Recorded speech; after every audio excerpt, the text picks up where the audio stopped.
The global first aid kit market size was valued $158.52 million in 2019, and it is expected to grow at the compound annual growth rate of 5.3% from 2020 to 2027.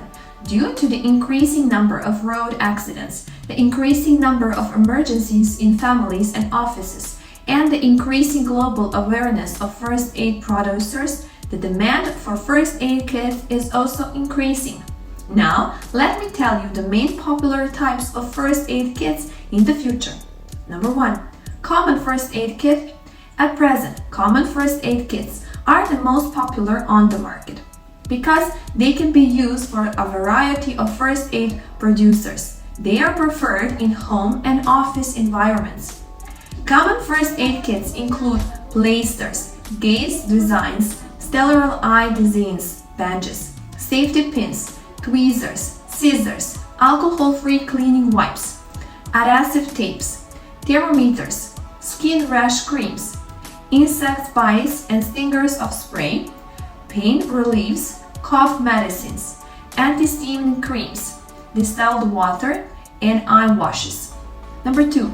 Special first aid kit. Special type first aid kit has been further categorized into CPR kit, snake bite kit, burn care kit, auto first aid kit, and others. It is especially designed for people's special needs such as cardiopulmonary, resuscitation, snake bite hemostatics, and burns. For example, the snake bite bandager in the snake bite kit, the burn gel in the burn care kit, the automobile repair tools in the auto first aid kit, and etc. With the continuous growth of the first aid kit market, you can use our above trends to develop new first aid kits and improve your activenesses and market competitiveness. If you would like to explore more trendy knowledge about wound dressing, remember to follow me.